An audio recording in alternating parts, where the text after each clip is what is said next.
Sí, yo creo que en eso, bueno, los niños son grandes maestros, ¿no? También porque eh, el adulto, el adulto tiene un sistema de creencias culturales que armaron un patrón de familia. Esto pasó hace muchísimo tiempo, claro, miles y miles de años, que por una cuestión de supervivencia, por una cuestión de, de trascendencia, de seguir existiendo, de seguir teniendo un renombre, de poder tener tierras, de poder producir mejor y demás, crearon el concepto de familia. Antes era el concepto de manada, ¿no? El concepto de manada es que era un grupo, obviamente no funcionaban en red como ahora podríamos hacerlo, pero era un grupo en el cual padre, madre, tíos, abuelos, hermanos, amigos, todos eran lo mismo. O sea, no había una diferenciación de esta es mi abuela, esta es mi mamá, sino que en realidad era una manada, funcionaban todos en conjunto. Había varias madres que funcionaban de madres de todos, había varios padres que funcionaban de padres de todos. En realidad no había una división de familia. Se empezó a crear la familia en una necesidad de acumular bienes, ¿no? Que eso fue el matrimonio. O sea, bueno, te caso con una mujer que sus padres tienen tierras y me junto con ellos para crear más territorio y poder tener más bienes y entonces y lo hereda mi hijo, entonces solamente tengo un hijo o que tiene una herencia, que se tiene que casar con él. Entonces apareció el sistema de familias, ¿no? Y para que eso siga existiendo aparece la cultura de creer el adulto es el que tiene la razón porque tiene la experiencia y yo tengo que decirle sí señor como si fuera representante de Dios, ¿no? El señor, señor, ¿no? ¿Y qué pasa? Los niños son los únicos que no tienen eso, que tratan al adulto igual que a un amigo, que tratan igual a la madre, que tratan a un compañero, a la profesora, porque pueden entender de que se vale en realidad en el ser. La familia lo que tiene es que como hay roles que cumplir, entonces el rol no se puede, la persona no se puede salir del rol, con lo cual empiezan los traumas. Empiezan a no poder expresar realmente lo que siento, mis emociones. Y eso lleva después a trabar un montón de procesos que en realidad los niños es muy fácil. Se enojan, lo expresan, punto, ya está. Entonces se aburren. Entonces es como que no tienen que ocultar absolutamente nada. Digamos que los roles se generaron contra el caos, ¿no? Exacto. Para crear un orden. Los roles aparecen por una intención de supervivencia, de trascendencia, de seguir existiendo, de buscar el orden dentro de ese caos que había. Que es genial, está perfecto. Pero ¿qué pasa? Hoy, con las redes sociales, el sistema cambia, ¿no? Porque con las redes sociales, con el poder estar todos conectados en diferentes países, en diferentes niveles de edades y demás, el orden es de otra forma, el orden es en red, es orgánico. Y al ser un orden orgánico, se pierde la jerarquía. Y al perderse la jerarquía, se pierde el orden de la familia, ¿sí? Entonces, empezamos a funcionar como niños en red, ¿sí? Por eso, en la época de Acuario, que tiene que ver con las tecnologías, con las redes, con la sociedad, la familia va a pasar a funcionar en red.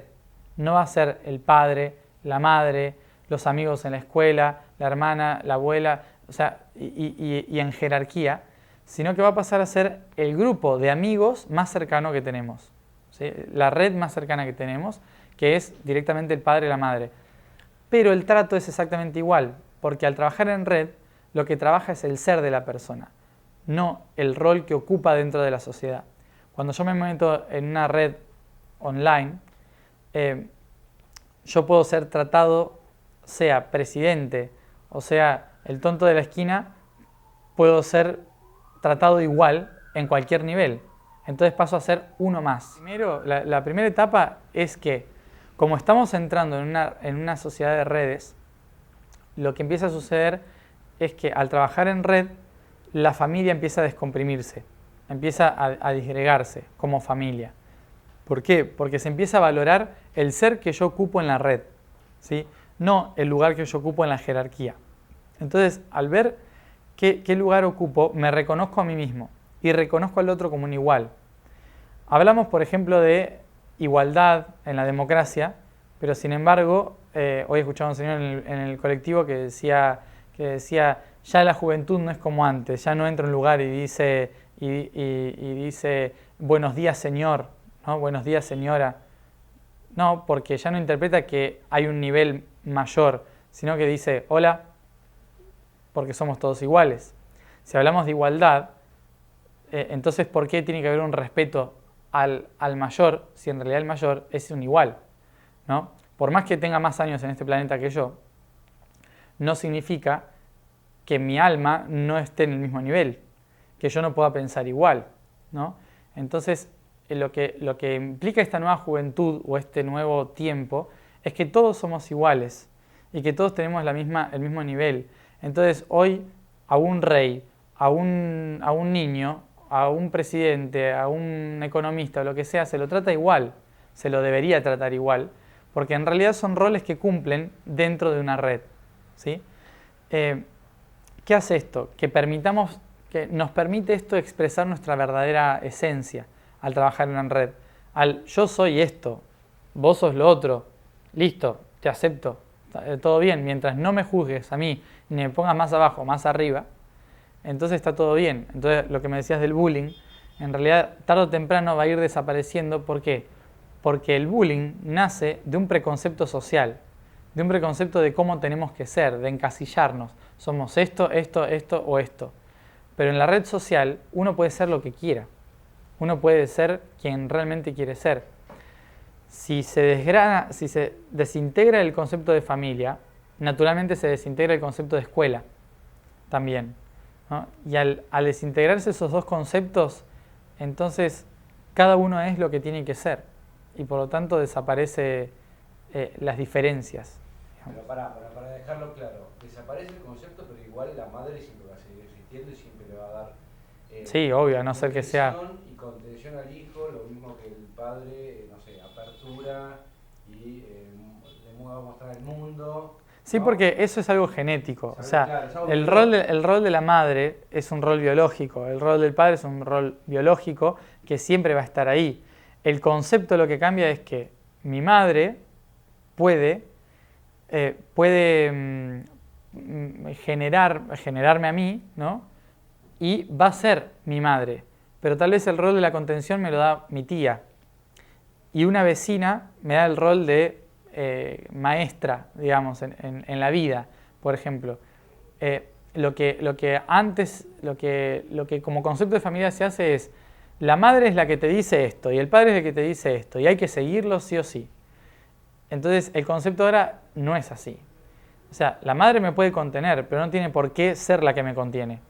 ¿Se entiende? O sea, no tiene por qué cumplir el rol social de que la madre es la que me tiene que nutrir, ¿no? Otra cosa es que la madre elija nutrirme, claro. ¿Sí? Hay un concepto ahí que, por ejemplo, en las tribus originarias, es interesante, sobre todo en las australianas, que es que cuando nace un niño pasa a ser de la comunidad, no de la madre, ¿sí?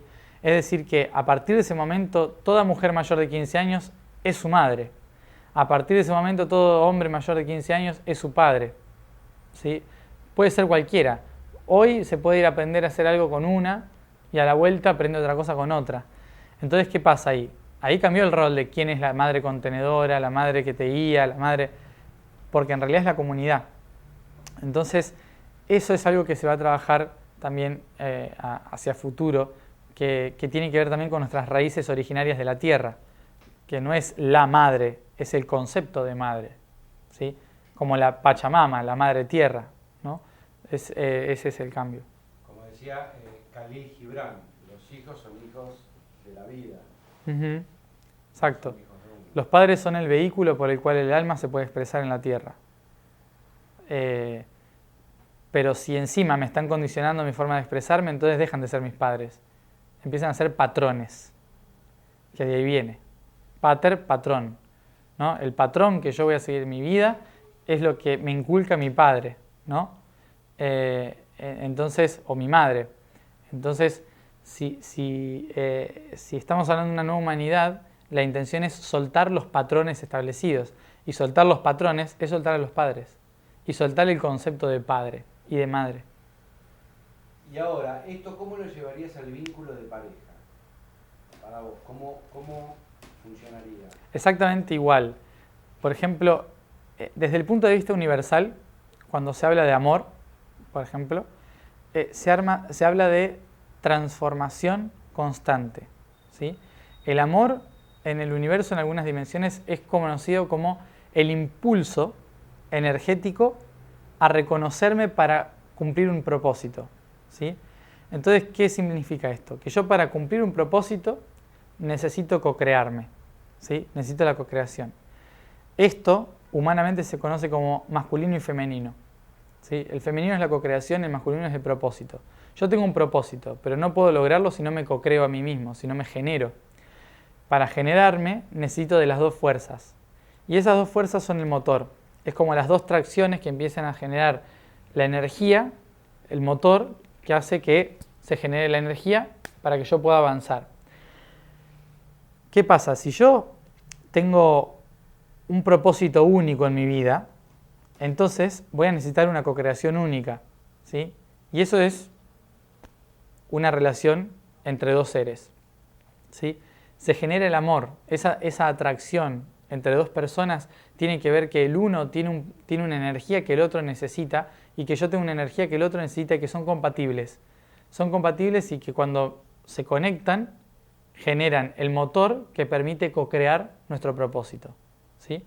Pero hay personas que tienen muchos propósitos, entonces necesitan muchas co-creaciones, con lo cual pueden tener muchas relaciones en su vida, ¿sí? Y esas relaciones lo que hacen es, se conectan, generan una energía, ¡pum!, trascienden a otra y a otra, para cumplir diferentes propósitos. Y eso es una cuestión energética, está perfecto también. No es que venimos nosotros a tener una pareja y necesariamente tiene que ser femenina y masculina, ¿no? Perdón, mujer y hombre. Sí tiene que ser femenina y masculina, ¿sí? La energía femenina es la que co-crea, la energía masculina es la que pone el propósito. Pero puede ser que esa energía masculina esté dentro de una mujer y esa energía femenina esté dentro de un hombre, ¿sí? O en dos hombres, o en dos mujeres, o en tres, o en cuatro, juntos. En realidad eso da igual. Puede ser una amistad o puede ser una relación. Pero tiene que ver con motores que generan propósitos. Obviamente desde las dimensiones, desde ese tipo de dimensiones, el amor no es muy visto como romántico, digamos, ¿no? Es como visto como energías que fluyen y se generan energías para generar propósitos, ¿no? Y por eso nos enamoramos, para cumplir nuestra misión.